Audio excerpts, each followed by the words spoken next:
Hey, welcome back to the Disney Plus Everyday Challenge, and today we have Amy. Just Amy.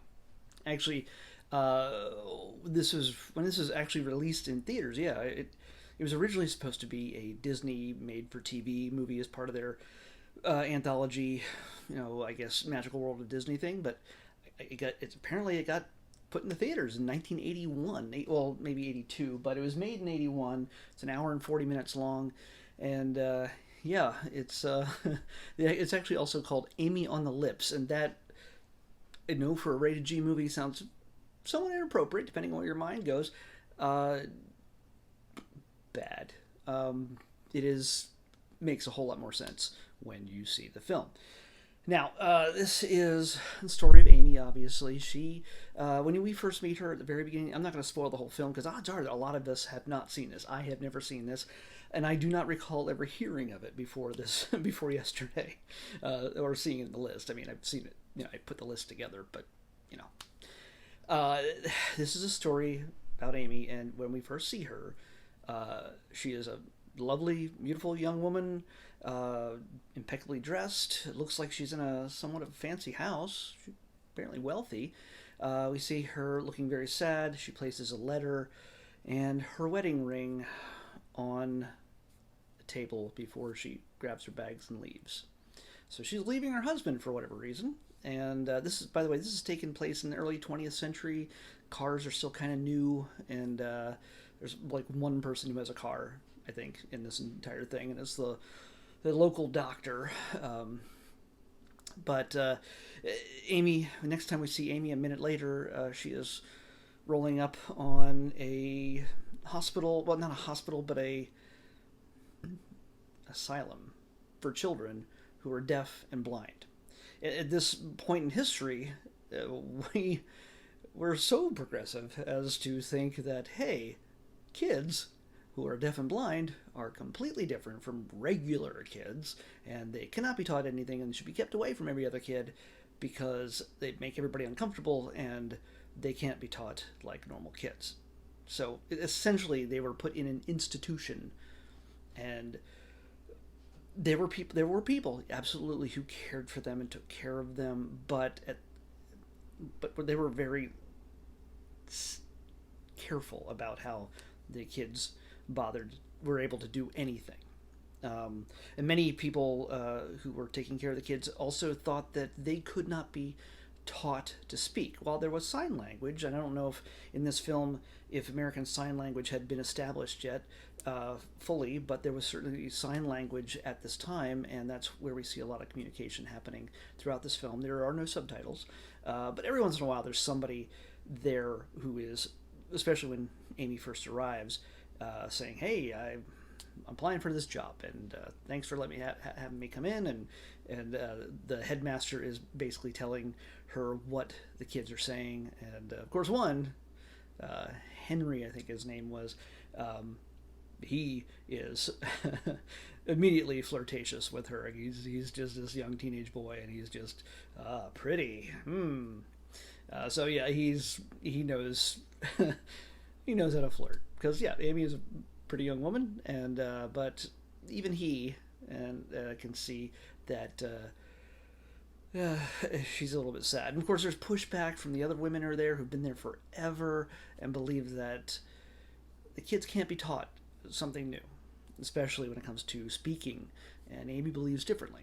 Why is Amy so driven by this? Why does she? Why has she chosen this? Why has she left her husband, apparently, left a life of luxury, basically, from what it looks like, to serve in an institution that separates deaf and blind kids from the rest of the world? And pretty much the attitude is, if your kid isn't brought in like a young Padawan, like super young, if they're too old, they can't be taught. There's a number of kids that she comes across throughout this. There's a few standards that kids that make through the entire film, but there's some different ages, but she mainly works with the deaf. There are some blind kids that she interacts with, and like I said, I'm trying to be careful because I don't want to spoil anything for you. This is not one of those, oh my gosh, I can't believe that happened, big twist kind of things. when something starts rolling, you can kind of tell something where you can kind of tell where it's going to lead. It's not a happy movie, to a degree. It is something where you are rooting for Amy. Um, there's a romance in this.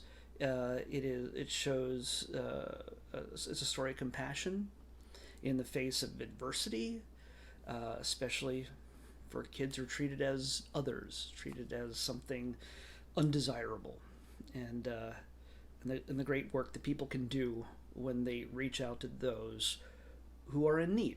And in that case, in many cases, I know this sounds cliche, but they end up teaching the teachers in a number of ways and helping them grow as well. And that's something that Amy has to go through this service, through the work that she does. She has to. She learns a little bit more something about herself, and she grows a bit as well.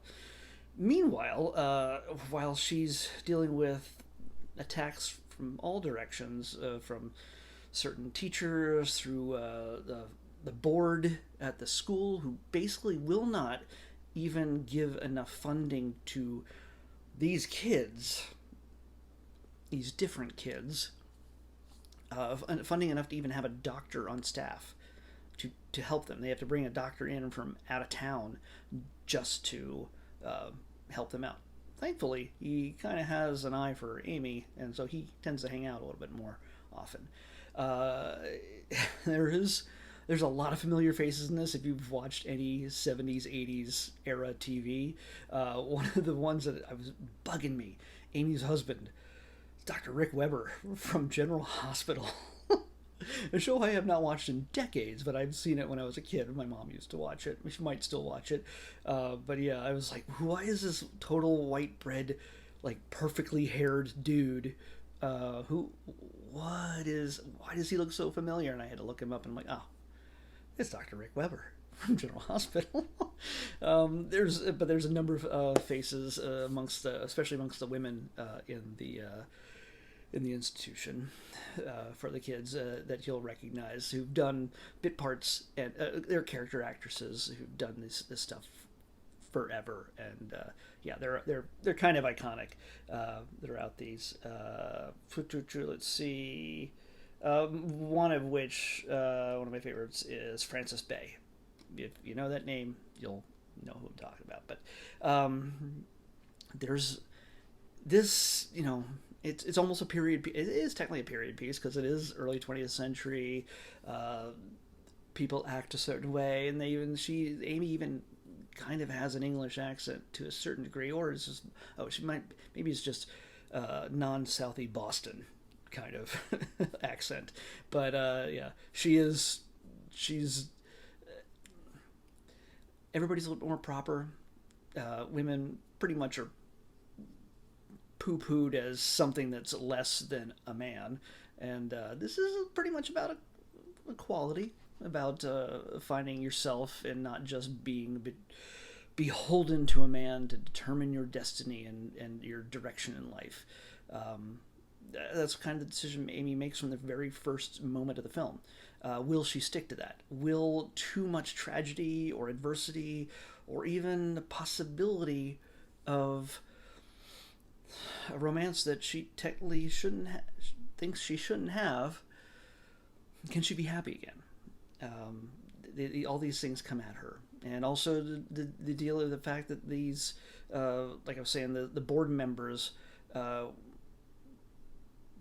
they see the work that's being done at that school as not being enough, at least not in the way they want it to be done. When they find out that they teach the kids how to play football, and they play against normal kids at one point, which is one of the more joyous highlights in this. It's seen as a bad thing, and so yeah, there's a lot of little things to overcome here and there. But while there are really sad moments in this, it's very much a drama. It is not a comedy. You see her overcoming, and it's something I think I liked it more than I thought I would. I thought this was going to be just boring as anything, and it's not a quick pace. It's an hour and 40 minutes, and you feel it.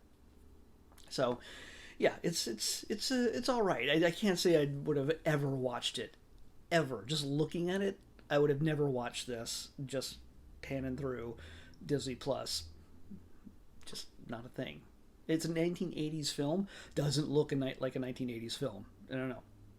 I can just imagine her with like her hair down at Studio 54, not looking like this before shooting this or during or whatever. Yeah, it's it doesn't feel like an 80s film, but it is. So Studio 54 is more 70s though. I don't know when that closed, but anyway, I'm too young technically to remember that I should even remember what that was, and that was in New York, not L.A. Anyway, yes, this is very much a Disney film, but it's a sweet, gentle, quiet, rainy Sunday type of movie for the women. Mainly women will get a kick out of this. Oh, well, the dudes are watching Die Hard or whatever. This is the kind of thing you're just gonna wrap up in a blanket, cocoa, and just watch and I don't know. I don't want to genderize this thing, but it's pretty much the way it would work most of the time. I could be wrong, dudes. Check it out if you want to. Don't let anybody tell you can't enjoy this. All right, let's pick tomorrow's episode. 21. 21. Wow, don't have to scroll far. Come on. Oh. Well, that's a unusual noise for me to make.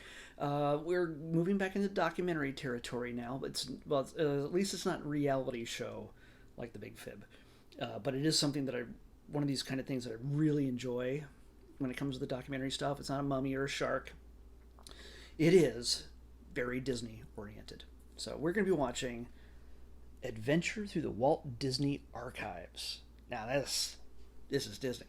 So yes, part of me thinks that this would have been a great 1000th episode, but you know, for now I think we're gonna do this. I don't know if it's a series or if it's just one thing, but if it's a series, we'll probably watch at least one episode. Depending on how long it is, I might watch them all. I don't know, because this is the kind of thing. This is up my alley. I really like this kind of thing. So anyway, Adventure Through the Walt Disney Archives on the next Disney Plus Everyday Challenge. I'll see you back here tomorrow with that. Bye.